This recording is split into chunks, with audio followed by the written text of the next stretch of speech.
Rider Balu उघडे या चॅनलवर आपलं स्वागत. कोकण किनारपट्टी फिरत असताना हरणे, अंजरले आणि केळशी गावं असे प्रवास आम्ही करत होतो. जिथं आपल्याला मंदिर दिसल त्याचं वैशिष्ट्य पाहायचे.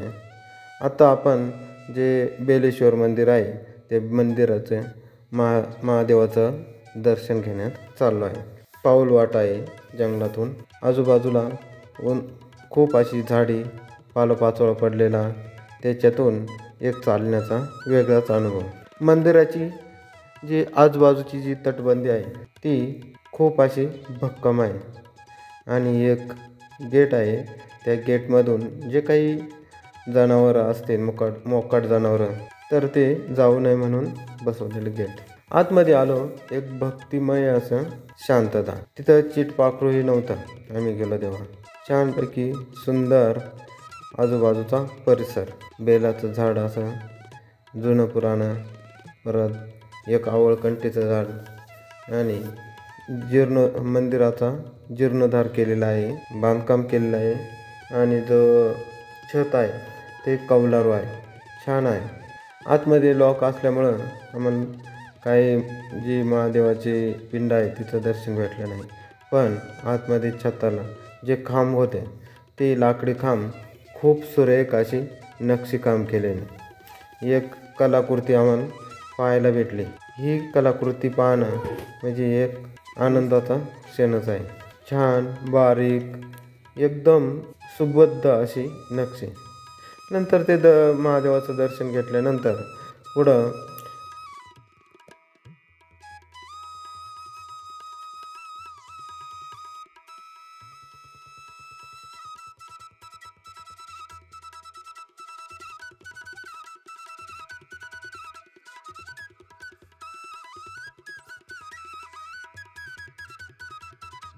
महालक्ष्मी माता मंदिर केळशीपासून 3 किलोमीटर अंतरावर आहे. असे कोकणातलं हे एक प्रसिद्ध असं देवस्थान महालक्ष्मी मंदिर. हे मंदिर तसं जुन्या पद्धतीतलं आहे.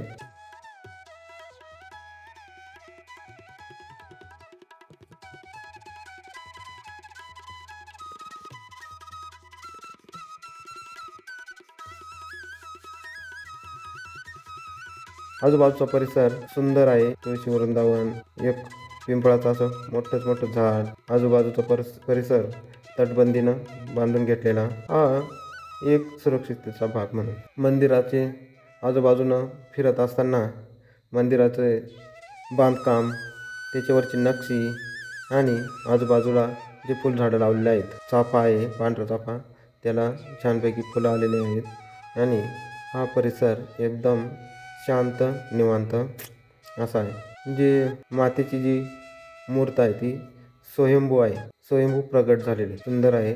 कॅमेरा अलाउड नसल्यामुळं ती काही घेता आलेली नाही. हा मंदिराचा परिसर, मंदिर आणि सगळ्या गोष्टी अशा निवांतपणे पाहण्यासारख्या आहेत.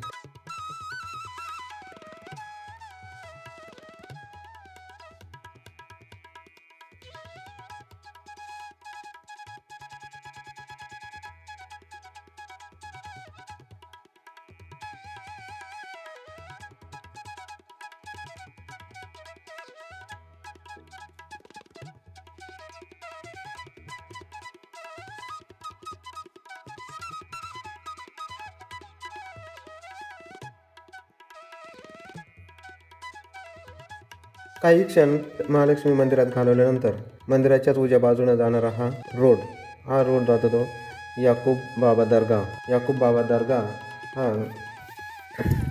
प्रसिद्ध असा केळशी गाव आणि दापोली परिसरातील हा दर्गा आहे.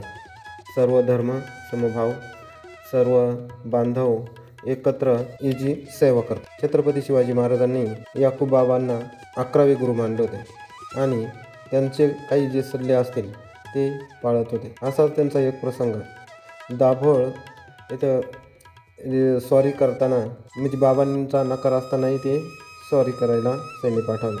पण वादळ सुटल्यामुळं ज्या काही होड्या असतील, नौका असतील त्या डगमगायला लागल्या आणि काही पलटीसुद्धा झाल्या. तेव्हा महाराजांच्या लक्षात आलं का हे ज्या अनर्थ करायचा जो टळ आहे तो बाबांमुळेच. आणि मग शिवाजी महाराजांनी बाबांना काही बक्षीस पात्र करून अशी जागा दिली आणि तिथं हा दर्गा उभारला आहे.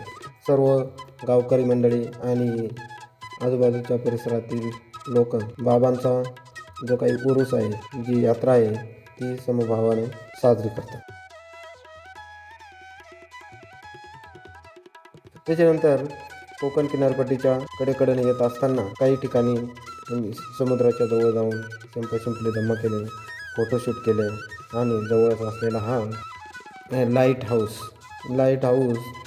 जे काही समुद्रावर जाणाऱ्या मच्छीमारांच्या बोटी असतील ते इतरत्र भटकू नये म्हणून इथून लाईट पास करायची का किनारा आपला तिकडा आहे. मग याच्यावरून ते आपला मार्ग ठरवतात.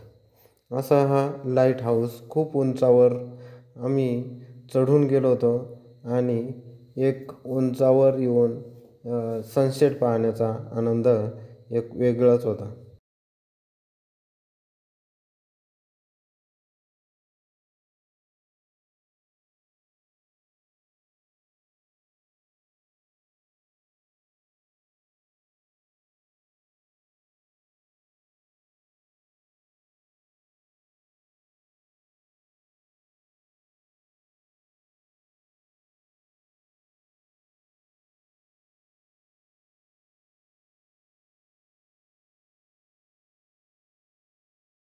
भक्कम असा बांधलेला आहे. आता नवीनच तयार झालेला आहे तो. आणि आतमधून जेव्हा खाली उतरून आलो त्याच्या शिड्यांचा हा एक छानपैकी व्ह्यू, त्याच्यावरून दिसणारा हा सनसेट. आणि खाली उतरून आल्यानंतर मग एका निवांत टेकडीवर जाऊन बसून सनसेट पाहायचा मानस ठरवला आणि हा सनसेट आम्ही पाहत असताना छानपैकी निवांत वाटत होता. हा आजचा दिवस आमचा देवदर्शनातच भटकंतीतच गेला. तुम्हाला हा व्हिडिओ कसा वाटला नक्कीच कॉमेंट करून सांगा आणि असाच सपोर्ट करत राहा. थँक्यू. धन्यवाद.